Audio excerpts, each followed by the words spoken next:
Hello everybody, my name is Ethan. Welcome back to some Pokemon Go, and I know I said a couple of months back in my last video that I was never going to be playing Pokemon Go on the channel again, but guess what? I lied.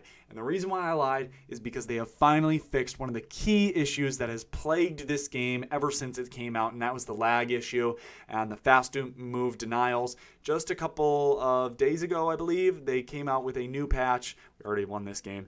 Came out with a new patch that basically stated that they have fixed the fast move system, and they have. Like, people, you are no longer able to deny. Everyone gets to sneak a fast move in if you throw a charge move. So it makes it a little bit interesting because you never get to do that fast move denial anymore. But it has fixed the game. It truly has, and it feels like such a simple thing that they should have done so long ago, and that's why it was so frustrating for me to make videos when the game was so inconsistent. So now that it's consistent, I'm going to be making videos a little bit more. But yeah, I'm super excited. I've got a whole new template you guys can kind of take a peek at here, and so I'm very, very happy and excited to be making videos about Pokemon Go again.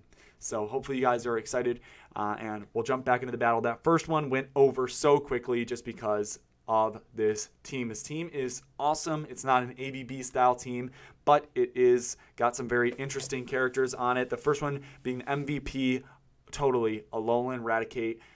It is, I think, the only dark type in the meta. Don't quote me on that. I think it is the only dark type that's actually allowed in the Kanto Cup, meaning the only thing that it's not hitting for neutral damage is going to be Alolan, Raticate, and fighting types. So Machamp and like Hitmontop, I don't think Hitmontop is, I think it's Hitmonchan and Hitmonlee. So fighting types and dark types are the only thing that it doesn't hit for neutral or super effective damage, which there are only a couple fighting types in the meta. So it is going to be hitting with Bite so hard. And mine's not even maxed out. Mine's at 1457, so I think I still have 2 more power-ups. And this match is so funny because I get not one boost there, but I'll also get a second unnecessary boost. I definitely would have beat this Hypno regardless of the boosts, obviously.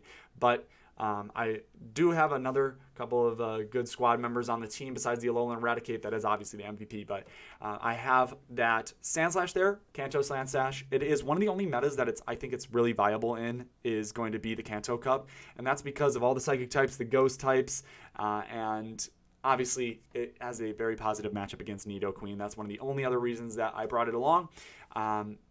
With that Night Slash, that is a Community Day move, obviously. It makes a very good addition, and mine is a rank 44 in the Great League. My Alolan Raticate's actually at 98%, so it's not even that good. But my Blastoise, which you just saw swap in, is one of the last very, very, very good Pokemon that I have, and I've added it on this team for a couple of reasons. Also has a pretty good matchup against Nidoqueen that Alolan Raticate can kind of struggle on a little bit. I didn't see too many Nidoqueens. I think it's, though, because I brought so many good counters to it. I have about 3 Hydro Cannons almost right now, but I'm going to be going through the Ice Beam. This is a rank 1 Blastoise. I'm very, very fortunate to have found this in the wild. I just got it. It was a 115-15, so a rank 1, very nice. And I had to use a special TM or an elite TM there to get Hydro Cannon, but I think it's well worth it. It helped me do very well in this set, and I've been loving using it. It's one of my favorite mons, and as you can see, Alolan Marowak swaps in, and the thing about Alolan Marowak is you're going to see right here with that Earthquake, bang, going to do 80% to it. They're going to forfeit the match. Man, the reason that Sandslash does so well is just because it has so many positive matchups in the Kanto Cup. There is not much that it doesn't do well against. And here's one of the other things that's great about Alolan Raticate. I want to watch how much damage these bites do before it can get off an Icy Wind. That is nearly 33% of Dugong's health there before it can even get off a charge move. And one of the interesting things that I just came across, it's not even, it's just a thing that I came across, was Alolan Raticate moves so slowly with Bite, right? You get to him, but it takes a very, very long time. People think, though, because it takes so long, you're throwing so many charge moves or fast moves that every single one of them is like a a Hyper Beam or something like that. That's what they expect, right? So they always shield. So you can see the Dugong debuffed me and still shielded. I even caught that Icy Wind there. I think that was a good idea just because I wanted to spare a little bit of that health, and I almost was close to a crunch there, so I definitely could have had a decent little thing going on there. They're going to swap in a Mew, though. And the one thing about Mew is obviously it's a Psychic type, but it also is access to all the TMs in the game, or that's normal game, but yeah, it can learn all of the charge moves basically in the game that is from TMs from the normal main series games. So you'll never really know what it has. I don't know why this one was running Psyshock, but one of the good things is Shadow Claw will do absolutely 0 damage to Alolan Raticate, just because normal typing and dark typing both resist the ghost type. I don't know why he thought I was going to throw the Night Slash there onto his Nidoqueen. I was obviously going to go for the Earthquake because Night Slash was definitely not going to KO. But he tried to catch, and now he's going to die.